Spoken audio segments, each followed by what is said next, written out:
ನಾರಾಯಣಾಯ ಪರಿಪೂರ್ಣ ಗುಣಾರ್ಣವಾಯ ವಿಶ್ವೋದಯ ಸ್ಥಿತಿಲಯೋ ನೀತಿ ಪ್ರದಾಯ ಜ್ಞಾನಪ್ರದಾಯ ವಿಬುಧ ಸುರಸೌಖ್ಯ ದುಃಖ ಸತ್ಕಾರಣಾಯ ವಿತತಾಯ ನಮೋ ನಮಸ್ತೆ. ಶ್ರೀ ಗುರುಭ್ಯೋ ನಮಃ. ಹರಿ ಓಂ. ಇಂದಿನ ಪಾಠದಲ್ಲಿ ನಾವು ಕಂಡಂತೆ ಸೆಗಮಂತಕ ಮಣಿಯನ್ನ ಪರಮಾತ್ಮ ಅಕ್ರೂರರಿಗೆ ಕೊಟ್ಟು ತಾನು ಇಂದ್ರಪ್ರಸ್ಥಕ್ಕೆ ಬಂದ ಅಂತ ಹೇಳಿದರು. ಅಲ್ಲಿ ಪರಮಾತ್ಮ ಅನೇಕ ತಿಂಗಳುಗಳ ಕಾಲ ವಾಸವಾಗಿದ್ದ. ಆ ಸಂದರ್ಭದಲ್ಲಿ ಅರ್ಜುನನ ಒಡಗೂಡಿ ಬೇಟೆಯಾಡಲಿಕ್ಕೆ ಕಾಡಿಗೆ ಹೋಗಿರ್ತಾನೆ. ಅಲ್ಲಿ ಒಬ್ಬ ತಾಪಸಿ ತಪಸ್ಸನ್ನು ಮಾಡ್ತಾ ಇರ್ತಾಳೆ. ಅವಳು ಯಾರು ಅಂತಂದ್ರೆ ಕಾಳಿಂದಿ ಅಂತ, ಯಮುನೆಯ ತಂಗಿ. ಅವಳು ಕೃಷ್ಣನನ್ನ ಮದುವೆಯಾಗಬೇಕು ಎನ್ನುವಂತ ಒಂದು ಹಿನ್ನೆಲೆಯಲ್ಲಿ ತಪಸ್ಸನ್ನ ಮಾಡ್ತಾ ಇರ್ತಾಳೆ. ಕೊನೆಗೆ ಶ್ರೀಕೃಷ್ಣ ಪರಮಾತ್ಮ ಆ ಕಾಳಿಂದಿಯನ್ನು ವಿವಾಹವಾದ ಎಂಬುದಾಗಿ ಇಷ್ಟು ಅಂಶ ಪಾಠ ಆಗಿತ್ತು. ಇಂದು 46ನೇ ಶ್ಲೋಕದಿಂದಾಗಿ ಪ್ರಾರಂಭ. ತತೋ ಗತ್ವಾ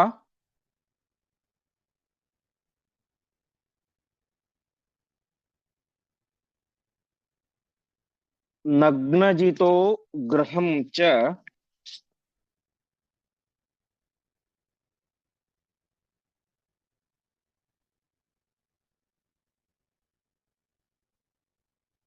ಸ್ವಯಂವರೇ ಸಪ್ತ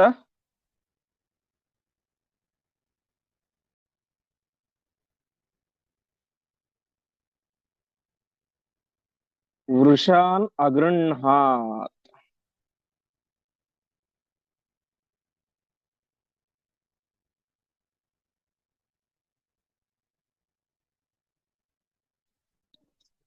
ಸರ್ವೈರಗ್ರಾಹ್ಯಾನ್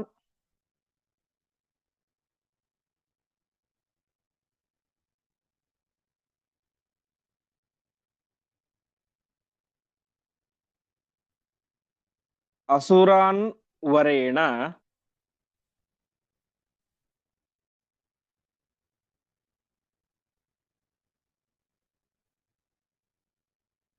ಶಿವಸ್ಯೈರ್ನಿರ್ಜಿತಾಃ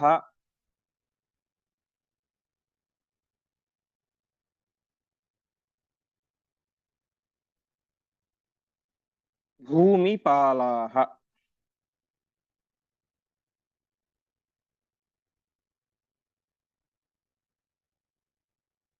ಪದಚ್ಛೇದ.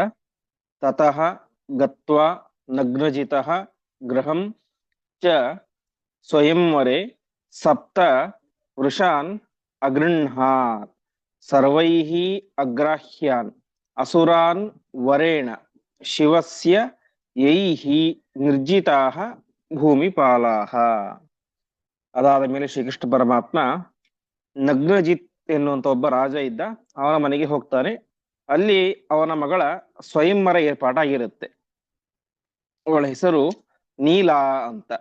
ಅಲ್ಲಿ ಏನಾಗಿತ್ತು, ಸ್ವಯಂವರದ ನಿಯಮ ಅಂದ್ರೆ ಯಾವುದೋ ಬಿಲ್ಲನ್ನು ಕಟ್ಟುವುದು ಅದು ಇದು ಅಲ್ಲ. 7 ವೃಷಗಳನ್ನ 7 ಗೂಳಿಗಳನ್ನ ಯಾರು ಕಟ್ಟಿ ಹಾಕ್ತಾರೋ ಅವರಿಗೆ ಮಗಳನ್ನ ಕೊಡ್ತೇನೆ ಅಂತ. ಅದೇನು ಗೂಳಿಗಳು ದೊಡ್ಡದು ಅಂತಂದ್ರೆ ಅದಕ್ಕೆ ಆಚಾರ್ಯ ಹೇಳ್ತಾ ಇದ್ದಾರೆ, ಸಾಮಾನ್ಯವಾದಂತಹ ಗೂಳಿಗಳಲ್ಲ. ರುದ್ರದೇವರ ವರದಿಂದಾಗಿ ಶಿವಸ್ಯ ವರೇಣ, ರುದ್ರದೇವರ ವರ ಇತ್ತು ಅಂತ ಗೂಳಿಗಳಿಗೆ. ಅಷ್ಟು ಮಾತ್ರ ಅಲ್ಲ, ಅವಳು ಸಾಕ್ಷಾತ್ ಅಸುರರೇನೆ ಈಗ ಗೂಳಿಗಳಾಗಿ ಹುಟ್ಟಿದ್ದಾರೆ. ಅಂತಹ ದೈತ್ಯ ಸ್ವರೂಪದ ಗೂಳಿಗಳು.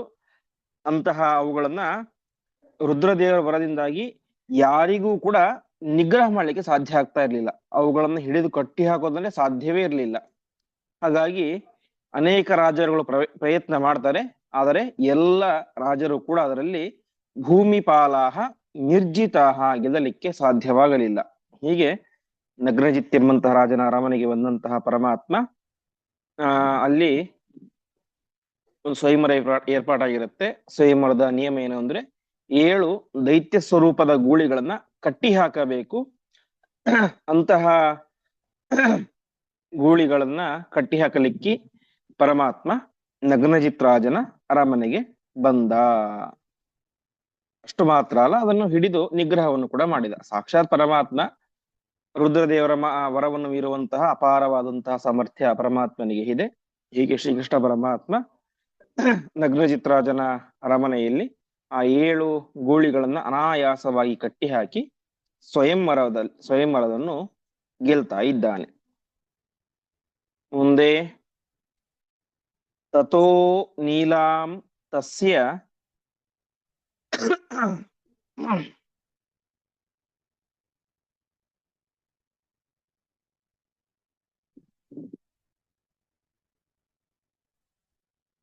ಸುತಾಂ ಚ ಲೇಭೆ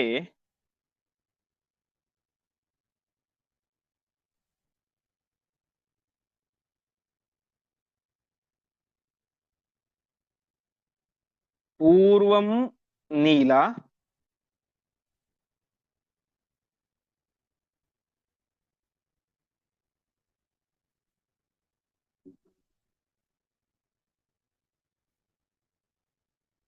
ಗೋಪಕನ್ಯಾಪಿ ಆಸೀತ್.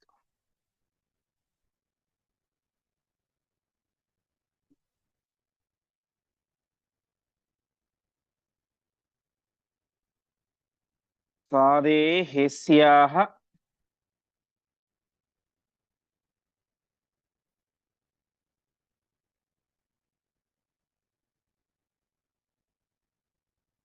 ಪ್ರಾವಿಶತ್ ಪೂರ್ವಮೇಶ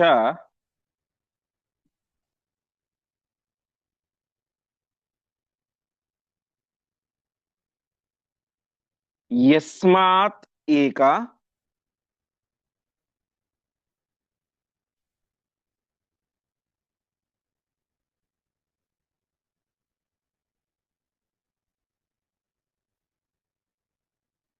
ದ್ವಿವಿಧಾ ಸಂಪ್ರಜಾತ.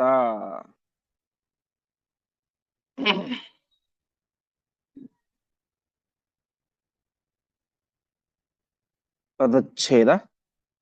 ತತಃ ನೀಲಾಂ ತಸ್ಯ ಸುತಾಂ ಚ ಲೇಭೆ ಪೂರ್ವಂ ನೀಲ ಗೋಪಕನ್ಯಾ ಅಪಿ ಯಾ ಆಸೀತ್ ಸಾ ದೇಹೇ ಅಸ್ಯಾಹ ಪ್ರಾವಿಶತ್ ಪೂರ್ವಂ ಏಷ ಯಸ್ಮಾತ್ ಏಕ ದ್ವಿವಿಧ ಸಂಪ್ರಜಾತ. ಅವನ ಮಗಳನ್ನ ಮದುವೆಯಾದ. ಮಗಳ ಹೆಸರೇನು? ತಥೋ ನೀಲಾಂ, ನೀಲ ಎನ್ನುವಂತಹ ಅವನ ಮಗಳನ್ನ ಲೇಭೆ ಪರಮಾತ್ಮ ಪಡೆದುಕೊಂಡ, ಗೆದ್ದುಕೊಂಡ, ವಿವಾಹವಾದ. ಇವಳು ಯಾರು ಅಂತಂದ್ರೆ ಒಂದು ವಿಚಿತ್ರವಾದಂತಹ ಪ್ರಸಂಗ ಇದು. ಪೂರ್ವಂ ನೀಲ ಗೋಪಕನ್ಯಾ ಅಪಿ ಆಸೀತ್. ಹಿಂದೆ ನೀಲೆ ಅಂತ ಒಬ್ಬ ಗೋಪಕನ್ನಿಕೆ ಇದ್ರು, ಅರ್ಥಾತ್ ಗೋಪಾಲಕರಲ್ಲಿ ಹುಟ್ಟಿದಂತಹ, ಅದರಲ್ಲೂ ವಿಶೇಷವಾಗಿ ಯಶೋದೆಯ ಅಣ್ಣ ಒಬ್ಬ ಇದ್ದ, ಕುಂಭಕ ಅಂತ. ಆ ಕುಂಭಕನ ಮಗಳಾಗಿ ನೀಲೆ ಅಂತ ಒಬ್ಳು ಹುಟ್ಟಿದ್ದಳು. ಆವಾಗಲೂ ಕೂಡ ಏನಾಗಿತ್ತು, ಅಲ್ಲಿ ಸ್ವಯಂವರದಲ್ಲಿ ಅವಳನ್ನ ಗೆದ್ದು ಪರಮಾತ್ಮ ಮದುವೆ ಆಗಿದ್ದ. ಈಗ ಏನಾಗ್ತಾ ಇದೆ, ಅವಳೇನೆ ಇನ್ನೊಂದು ರೂಪದಿಂದಾಗಿ ನೀಲೆಯಾಗಿ ಹುಟ್ಟಿದ್ದಾಳೆ. ಹಿಂದೆ ಕುಂಭಕನ ಮಗಳಾಗಿದ್ದಂತಹ ನೀಲೆಯೇನೆ ಈಗ ಮತ್ತೆ ನೀಲೆಯಾಗಿ ಹುಟ್ಟಿದ್ದಾಳೆ. ಹೀಗೆ ಪೂರ್ವಂ ನೀಲ ಗೋಪಕನ್ಯಾಪಿ ಆಸೀತ್ ಸಾ ಅಸ್ಯಾಹ ದೇಹೆ ಪ್ರಾವಿಶತ್ ಪೂರ್ವಮೇಶ. ಆ ಕುಂಭಕನ ಮಗಳಾದಂತಹ ನೀಲೆಯೇನೆ ಈಗ ಏನಾಗಿದ್ದಾಳೆ, ಈ ನೀಲೆಯ ಶರೀರದಲ್ಲಿ ಪ್ರವೇಶ ಮಾಡಿದ್ದಾಳೆ ಅಂತ. ಅಂದ್ರೆ ಹಿಂದೆ ನಾವು ಒಂದು ವಿಚಾರವನ್ನು ಕೇಳಿದ್ವಿ. ಕೃಷ್ಣ ಪರಮಾತ್ಮ ತಾನು ತನ್ನ ಉಪನಯನಕ್ಕಿಂತ ಮುಂಚೆನೆ ಒಂದು ವಿವಾಹವಾಗಿದ್ದ, ಅಂಗಸಂಗವನ್ನು ಬೇಡಿದ್ದಳು ಅಂತ ವಿಚಾರ ಬಂದಿತ್ತು.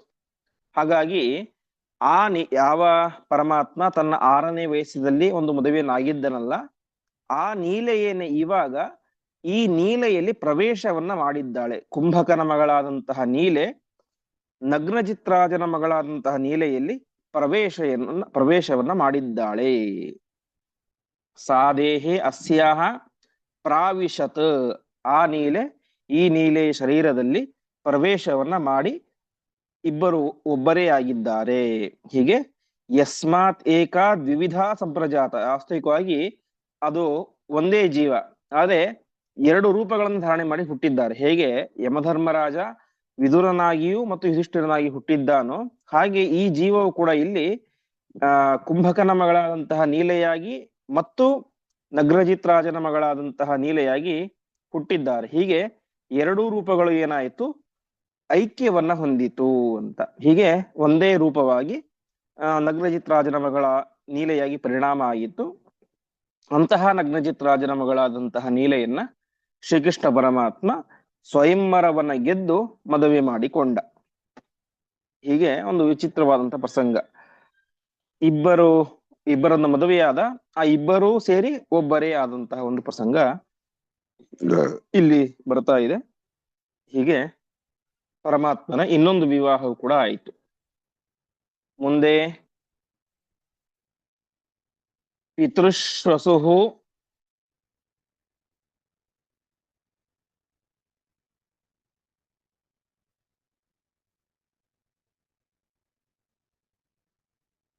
ಮಿತ್ರವಿಂದ ಸುತಾಚ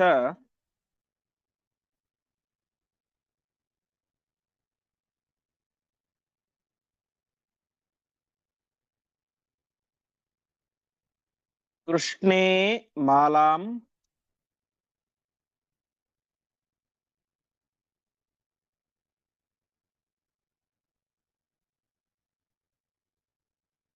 ಆಸಜದ್ ರಾಜ ಮಧ್ಯೆ.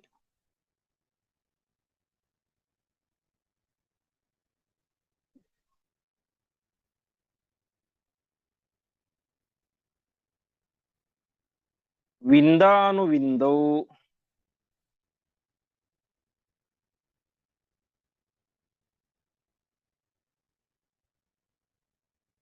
ಭ್ರಾತರಾವೇವ ತಸ್ಯಾಹ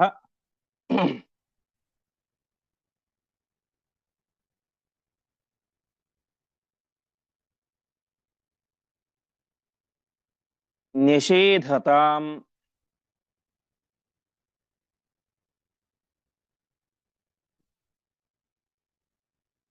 ಧಾರ್ತರಾಷ್ಟ್ರಾರ್ಥಮುಗ್ರೌ.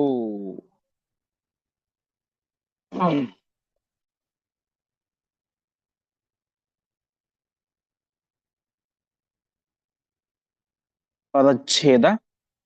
ಪಿತೃಶ್ವಸು ಮಿತ್ರವಿಂದ ಸುತ ಚ ಕೃಷ್ಣೇ ಮಾಲಾಂ ಆಸಜತ್ ರಾಜಮಧ್ಯೆ ವಿಂದಾನುವಿಂದೌ ಭ್ರಾತರೌ ಏವ ತಸ್ಯಾಹ ನಿಷೇಧತಾಂ ಧಾರ್ತರಾಷ್ಟ್ರಾರ್ಥಂ ಉಗ್ರೌ. ಮತ್ತೆ ಇನ್ನೊಂದು ಸ್ವಯಂವರ ಏರ್ಪಾಟಾಯಿತು. ಅವಳು ಯಾರು? ಮಿತ್ರವಿಂದ ಅಂತ. ಅವಳು ಯಾರು ಅಂತಂದ್ರೆ ಪಿತೃಶ್ವಸು ಸುತ, ಪರಮಾತ್ಮನ ಸೋದರತ್ತೆ ಮಗಳು ಅಂತೆ. ಹೆಸರೇನು ಅವಳ ಅತ್ತೆ ಹೆಸರು? ರಾಜಾಧಿದೇವಿ ಅಂತ. ಅವಳು ಅವಂತಿ ಎನ್ನುವಂತಹ ದೇಶದ ಆ ರಾಜಕುಮಾರಿ ಆಗಿದ್ಲು. ಅರ್ಥಾತ್ ಇವತ್ತಿನ ಆ, ಆ, ಉಜ್ಜಯಿನಿ ಪ್ರಾಂತ್ಯ. ಅಂತಹ ಸಂದರ್ಭದಲ್ಲಿ ಪರಮಾತ್ಮ ತನ್ನ ಸೋದರತ್ತೆಯ ಮಗಳಾದಂತಹ ಮಿತ್ರವಿಂದ ಅಲ್ಲಿ ಸ್ವಯಂವರ ಏರ್ಪಾಟಾಗಿತ್ತು. ಅನೇಕ ರಾಜ ಮಹಾರಾಜರು ಬಂದಿದ್ದಾರೆ. ಆ ಸಂದರ್ಭದಲ್ಲಿ ಮಿತ್ರವಿಂದೆ ಆ ಸ್ವಯಂವರದ ಮಾಲೆಯನ್ನ ನೇರವಾಗಿ ಕೃಷ್ಣೇ ಮಾಲಾಂ ಆಸಜತ್, ಕೃಷ್ಣನ ಕೊರಳಿಗೆ ಸ್ವಯಂವರದ ಹಾರವನ್ನು ಹಾಕಿದಳು. ಆವಾಗ ಏನಾಯ್ತು, ಅವಳ ಸಹೋದರರಿಬ್ಬರಿದ್ದರು, ವಿಂದ ಮತ್ತು ಅನುವಿಂದ ಅಂತ. ಅವರಿಬ್ಬರು ಕೂಡ ಭಾರಿ ಉಗ್ರರು, ಕ್ರೂರರು. ಅವರೇನ್ ಮಾಡಿದ್ರು, ಈ ಮದುವೆ ಆಗಲಿಕ್ಕೆ ಸಾಧ್ಯ ಇಲ್ಲ ಅಂತ ಹಿಡಿದು ಬಿಟ್ರು. ವಾಸ್ತವಿಕವಾಗಿ ಸ್ವಯಂವರದ ನಿಯಮ ಏನು, ಹೆಣ್ಣು ಯಾರಿಗೆ ಮನಃಪೂರ್ವಕವಾಗಿ ಮಾಲೆಯನ್ನ ಹಾಕ್ತಾಳೋ ಅವರನ್ನು ಮದುವೆ ಆಗೋದು ಅಂತ. ಹೀಗೆ ಈ ಮಿತ್ರವಿಂದ ಮನಃಪೂರ್ವಕವಾಗಿ ಕೃಷ್ಣನ ಕೊರಳಿಗೆ ಮಾಲೆಯನ್ನು ಹಾಕ್ತಾ ಇದ್ದಾಳೆ. ಹಾಕಿದ್ರು ಕೂಡ ಈ ವಿಂದಾನುವಿಂದರು ಏನ್ ಮಾಡಿದ್ರು, ಮದುವೆಗೆ ಅಡ್ಡಿಯನ್ನು ಉಂಟು ಮಾಡ್ತಾ ಇದ್ದಾರೆ. ಯಾಕೆ ಅಂತಂದ್ರೆ ಅವರ ಉದ್ದೇಶ ಏನಾಗಿತ್ತು, ಧಾರ್ತ ರಾಷ್ಟ್ರಾರ್ಥಂ ನಿಷೇಧತಾಂ, ತಮ್ಮ ತಂಗಿಯನ್ನ ಮಿತ್ರವಿಂದೆಯನ್ನ ಧೃತರಾಷ್ಟ್ರನ ಮಗನಾದಂತಹ ದುರ್ಯೋಧನೆ ಕೊಟ್ಟು ಮದುವೆ ಮಾಡಬೇಕು ಅಂತ ಅವರ ಇಷ್ಟ ಇತ್ತು. ಹಾಗಾಗಿ ಸ್ವಯಂವರದ ನಿಯಮವನ್ನು ಕೂಡ ಮುರಿದು ಅವರೇ ಮಾಡಿದ್ರು, ಕೃಷ್ಣ ಮತ್ತು ಮಿತ್ರವಿಂದೆಯರ ವಿವಾಹಕ್ಕೆ ವಿಘ್ನವನ್ನ ಉಂಟು ಮಾಡ್ತಾ ಇದ್ದಾರೆ. ಇದು ಸರಿಯಲ್ಲ, ಮಾಡೋದು ಬೇಡ, ಹಾಗೆ ಹೀಗೆ ಅಂತ ಒಟ್ಟಿನಲ್ಲಿ ಅದಕ್ಕೆ ಅಡ್ಡಿಯನ್ನ ಮಾಡ್ತಾ ಇದ್ದಾರೆ. ಮುಂದೆ ಜಿತ್ವಾ ವಂತ್ಯೌ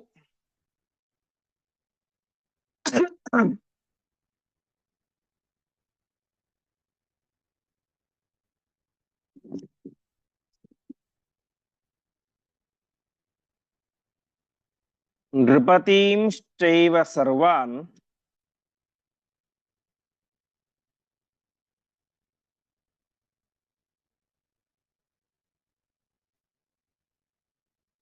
आदायताम्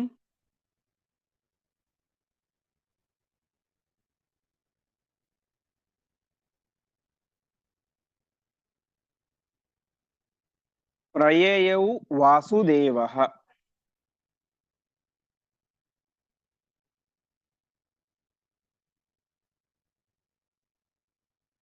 पितृश्वसुस्तनयां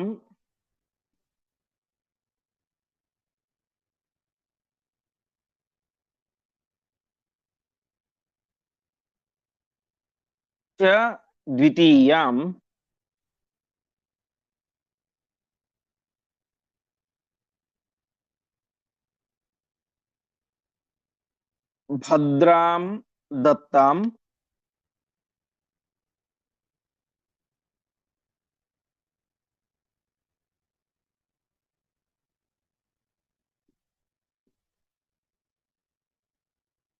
अग्रहीत भ्रातृभिः सह।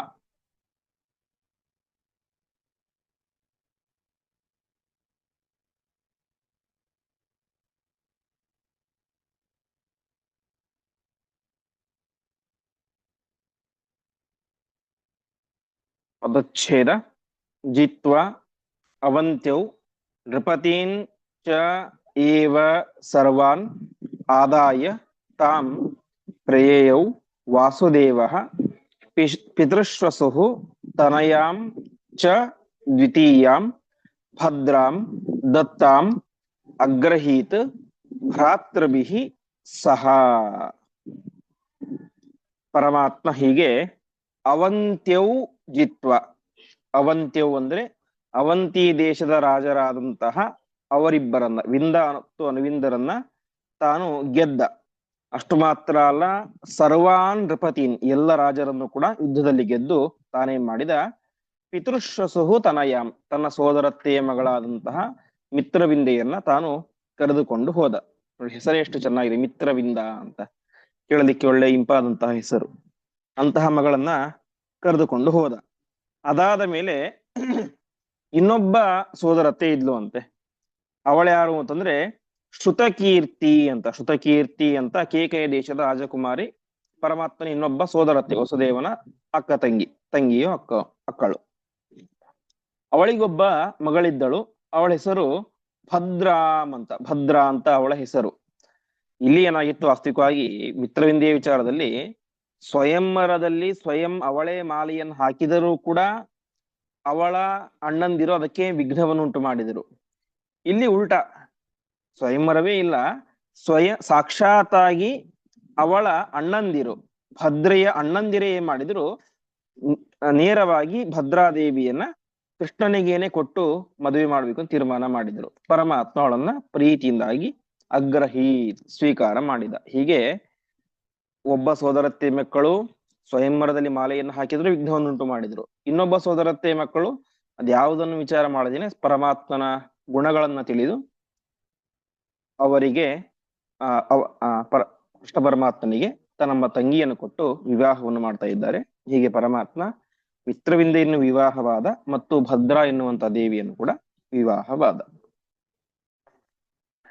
ಮುಂದೆ ವಿಶ್ವೇಶಾಂ ದೇವಾನಾಂ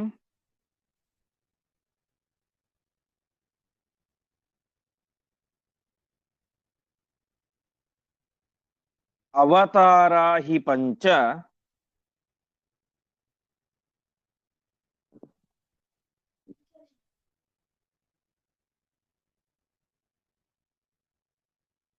ತೇ ಕೈಕಯಾಃ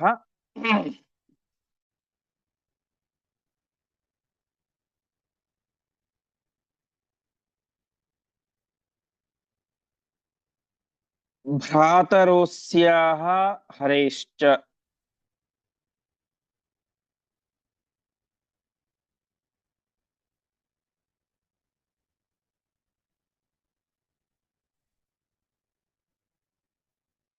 ಭಕ್ತಾಃ ನಿತ್ಯಂ.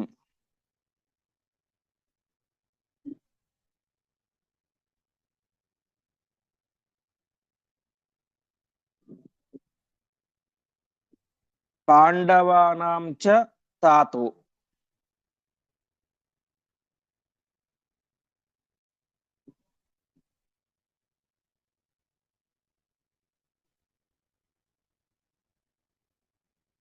ತೇಷಾಂ ವಶೇ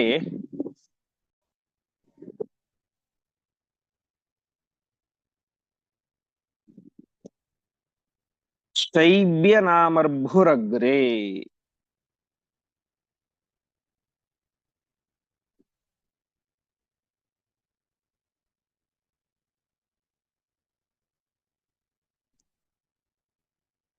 ಪದಚ್ಛೇದ. ವಿಶ್ವೇಷಾಂ ದೇವಾನಾಂ ಅವತಾರಾಃ ಹಿ ಪಂಚ ತೇ ಕೈಕಯಾಃ ಭ್ರಾತರಃ ಅಸ್ಯಾಃ ಹರೇಃ ಚ ಭಕ್ತಾಃ ನಿತ್ಯಂ ಪಾಂಡವಾನಾಂ ಚ ತಾತಃ ಹಿ ಯೇಷಾಂ ವಶೇ ಶೈಬ್ಯನಾಮರ್ಭುಃ ಅಗ್ರೇ. ಶೈಬ್ಯನಾಮ ರುಭುಃ ಅಗ್ರೇ. ಹೀಗೆ ಅವರ್ಯಾರು ಆ 5 ಜನ ಇದ್ದರವರು, ಅವರೆಲ್ಲರೂ ಕೂಡ ಯಾರ ಅವತಾರ ಅಂದ್ರೆ ವಿಶ್ವೇಶಾಂ ದೇವಾನಾಂ ಅವತಾರ. ವಿಶ್ವೇ ದೇವತೆಗಳು ಅಂತ ಒಂದು ದೇವತೆಗಳ ಗುಂಪು, ಅವರ ಅವತಾರರು ಆ ಸೋದರತ್ತೆಯ ಮಕ್ಕಳು, ಅರ್ಥಾತ್ ಭದ್ರೆಯ ಅಣ್ಣಂದಿರು. ಅವರು ಹೀಗೆ ಕೈಕಯಾಹ ಭ್ರಾತರಹ, ವಿಶ್ವೇ ದೇವತೆಗಳ ಅವತಾರರು ಕೈಕೈ ದೇಶದ ರಾಜಕುಮಾರರು. ಅವರೇನಾಗಿದ್ರು, ಹರೇಹೇ ಪಾಂಡವಾನಾಂ ನಿತ್ಯಂ ಭಕ್ತಾಹ, ಕೃಷ್ಣ ಪರಮಾತ್ಮನಿಗೂ ನಿತ್ಯದಲ್ಲಿ ಭಕ್ತಿಯನ್ನು ಮಾಡ್ತಾ ಇದ್ರು. ಅಷ್ಟು ಮಾತ್ರ ಅಲ್ಲ, ಪಾಂಡವರಲ್ಲೂ ಕೂಡ ವಿಶೇಷವಾದಂತ ಭಕ್ತಿಯನ್ನು ಮಾಡ್ತಾ ಇದ್ರು. ಇವರ ತಂದೆ ಹೆಸರು ಯಾರು ಅಂತಂದ್ರೆ ಶೈಬ್ಯ ಅಂತ.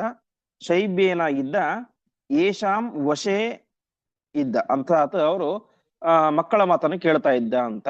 ಅರ್ಥಾತ್ ಮಕ್ಕಳು ಯಾವ ರೀತಿ ಹೇಳ್ತಾರೋ ಆ ರೀತಿಯಾಗಿ ಮಾಡ್ತಾ ಇದ್ದ ಅಂತ ಅರ್ಥ. ಒಟ್ಟಿನಲ್ಲಿ ಈ ಶೈಬ್ಯ ಯಾರು ಅಂತಂದ್ರೆ ರುಭು ಎನ್ನುವಂತಹ ದೇವತೆಯ ಅವತಾರ ಅಂತ. 5 ಜನ ಅಣ್ಣಂದಿರಿದ್ರು, ಅವರು ವಿಶ್ವೇ ದೇವತೆಗಳ ಅವತಾರ. ಭದ್ರೆಯ 5 ಜನ ಅಣ್ಣಂದಿರು ವಿಶ್ವೇ ದೇವತೆಗಳ ಅವತಾರ. ತಂದೆಯಾದಂತಹ ಶೈಬ್ಯ ಅವನು ರುಭು ಎನ್ನುವಂತಹ ದೇವತೆಯ ಅವತಾರ.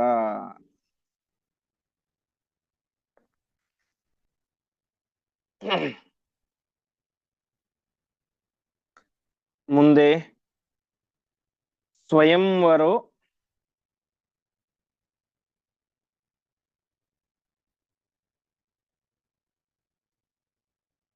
ಲಕ್ಷಣಾಯಾಃ ತಥಾಸೀತ್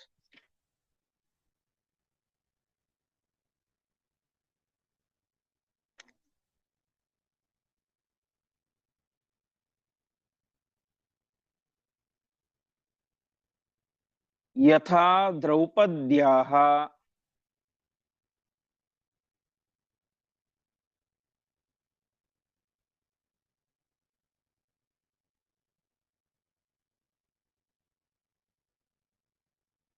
ಲಕ್ಷ್ಯ ವೇದಾತ್ಮಕಃ ಸಃ.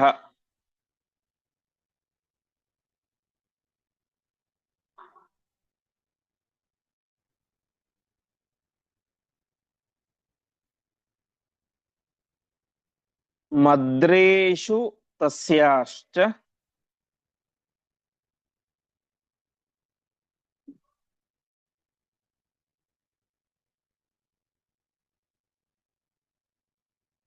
ಪಿತಾ ಪಿನಾಕಂ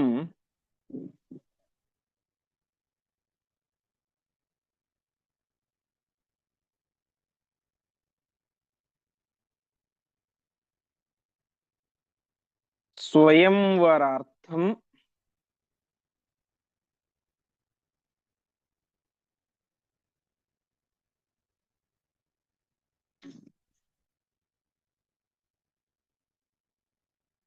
ಜಗೃಹೇ ಗಿರೀಶಾತ್.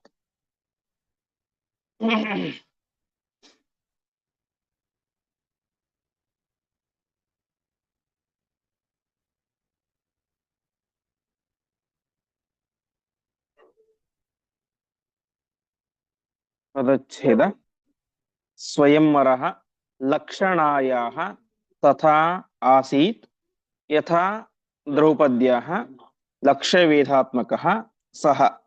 ಮದ್ರೇಷು ತಸ್ಯಾಃ ಚ ಪಿತಾ ಪಿನಾಕಂ ಸ್ವಯಂವರಾರ್ಥಂ ಜಗೃಹೆ ಗಿರೀಶ.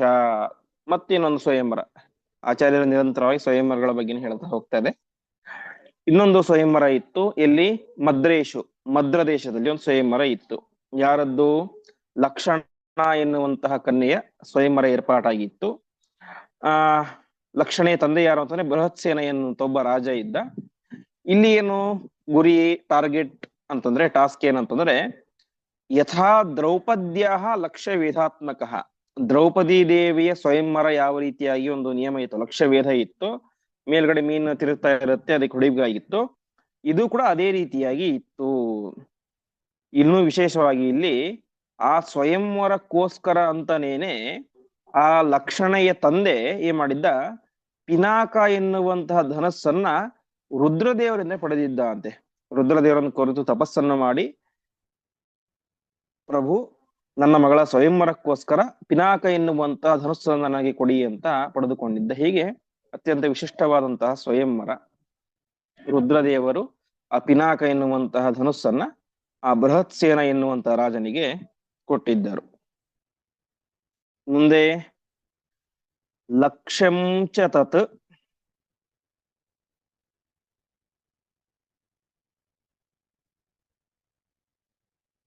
ಸರ್ವತಶ್ಚನ್ನಮೇವ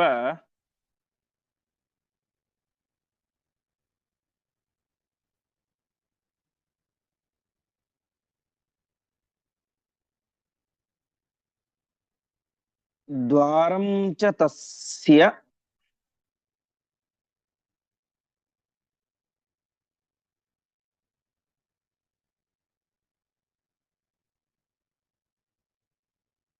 ಅಪ್ಯುಪರಿಸ್ಮ ಲಕ್ಷ್ಯಾತ್.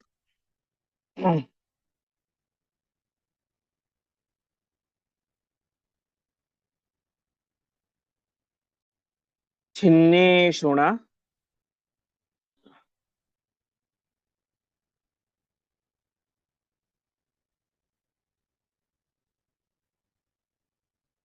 ಪಾತನೀಯಂ ಚ ತದ್ಧಿ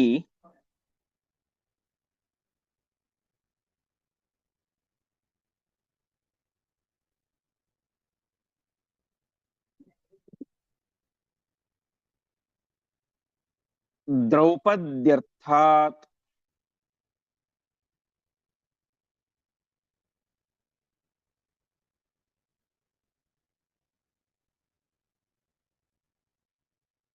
ತದಶಕ್ಯಂ ತತೋಲಂ.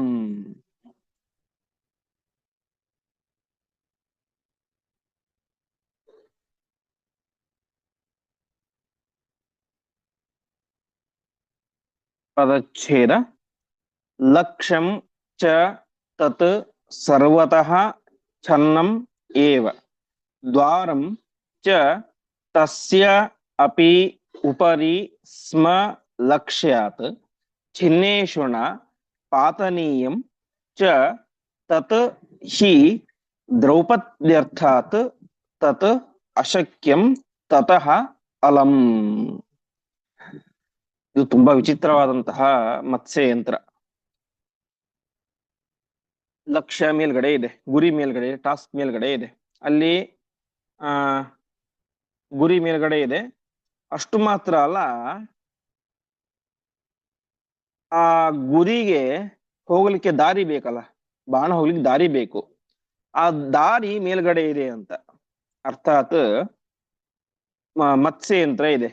ಅದನ್ನ ಒಂದು ಇದರಲ್ಲಿ ಅದು ಹಾಕಿಟ್ಟಿದ್ದಾರೆ. ಹೀಗೆ ಇದು ಮತ್ಸ್ಯ ಯಂತ್ರ, ಅದಕ್ಕೆ ಒಂದು ಅಧಿಷ್ಠಾನ. ಇಲ್ಲಿ ಮೇಲ್ಗಡೆ ಮತ್ಸ್ಯ ಇದೆ, ಅದಕ್ಕೆ ಬಾಣ ಹೋಗ್ಲಿಕ್ಕೆ ಕೆಳಗಿಂದ ಹೋಗ್ಬೇಕು ವಾಸ್ತವಿಕವಾಗಿ. ಬಟ್ ಇಲ್ಲಿ ಉಲ್ಟಾ, ಬಾಣ ಎಲ್ಲಿಂದ ಹೋಗ್ಬೇಕು, ಇಲ್ಲಿಂದಾಗಿ ಹೀಗೆ ಕೆಳಗಡೆ ಬಂದು ಮೇಲ್ಗಡೆಯಿಂದ ಹೀಗ್ ಬೀಳ್ಬೇಕು. ಯಾಕೆಂದ್ರೆ ಸರ್ವತಃ ಛನ್ನಮೇವ, ಎಲ್ಲಾ ಕಡೆ ಛನ್ನವಾಗಿದೆ, ಮುಚ್ಚಿಬಿಟ್ಟಿದೆ ಅಂತ.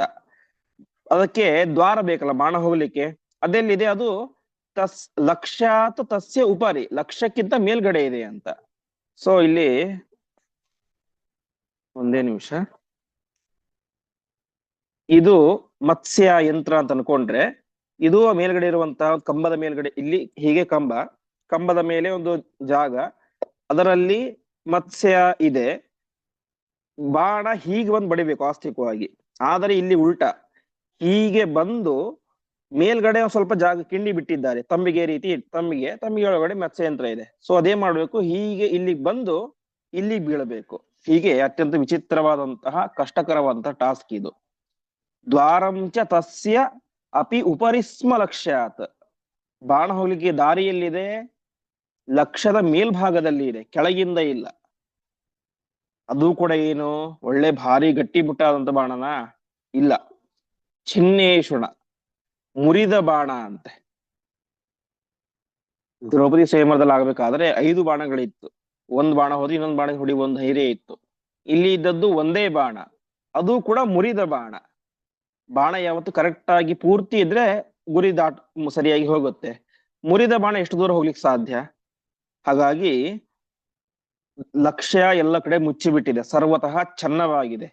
ಲಕ್ಷ್ಯಕ್ಕೆ ಬಾಣ ಬೀಳುವಂತಹ ಜಾಗ, ದ್ವಾರ ಅದು ಲಕ್ಷ್ಯಕ್ಕಿಂತ ಮೇಲ್ಗಡೆ ಇದೆ. ಅದಾದ ಮೇಲೆ ಹೊಡೆಯುವಂತಹ ಸಾಧನ ಹೇಗೆ? ಚಿನ್ನ ಇಶುಣ, ಮುರಿದ ಬಾಣದಿಂದಾಗಿ ಅದನ್ನ ಹೊಡಿಬೇಕು. ಹೀಗೆ ಇದೇನಾಗಿತ್ತು, ದ್ರೌಪದಿಯ ಸ್ವಯಂವರವನ್ನು ಏರ್ಪಾಟ್ ಮಾಡಿ ಅದಕ್ಕೆ ಕಂಪೇರ್ ಮಾಡಿದ್ರೆ ತತಃ ಅಲಂ ಅಶಕ್ಯಂ, ಅದಕ್ಕಿಂತ ಭಾರಿ ಕಷ್ಟಕರವಾಗಿತ್ತು. ದ್ರೌಪದಿಯ ಸ್ವಯಂವರಕ್ಕೆ ಕೆಳಗಡೆಯಿಂದ ಕಾಣಿಸ್ತಾ ಇದೆ ಲಕ್ಷ್ಯ, ಆದ್ರೆ ಇಲ್ಲಿ ಲಕ್ಷ್ಯವೇ ಕಾಣಿಸ್ತಾ ಇಲ್ಲ. ಲಕ್ಷ್ಯಕ್ಕೆ ದ್ವಾರ ಇರೋದು ಮೇಲ್ಗಡೆಯಿಂದಾಗಿ. 5 ಬಾಣಗಳು ದ್ರೌಪದಿಯ ಸ್ವಯಂವರದಲ್ಲಿ, ಇಲ್ಲಿ ಒಂದೇ ಬಾಣ, ಅದು ಕೂಡ ಮುರಿದಂತಹ ಬಾಣ. ಹೀಗೆ ಲಕ್ಷಣೆಯ ಸ್ವಯಂವರ ಅತ್ಯಂತ ಕಷ್ಟಕರವಾದಂತಹ ಸ್ವಯಂವರದಲ್ಲಿ ಒಂದಾದಂತಹ ಸ್ವಯಂವರ. ಅಂತಹ ಸ್ವಯಂವರದಲ್ಲಿ ಮುಂದೆ ಆ ಒಂದು ಸ್ವಯಂವರವನ್ನ ಯಾರು ಗೆದ್ದರು ಎನ್ನುವಂತ ವಿಚಾರವನ್ನ ಮತ್ತೆ ನಾವು ನಾಳೆ ಪಾಠದಲ್ಲಿ ನೋಡೋಣ ಎಂಬುದಾಗಿ ಹೇಳ್ತಾ ಇಂದಿನ ಪಾಠವನ್ನ ಶ್ರೀಕೃಷ್ಣಾರ್ಪಣ. ಆಚಾರ್ಯ ನಮಸ್ಕಾರ. ನಮಸ್ಕಾರ.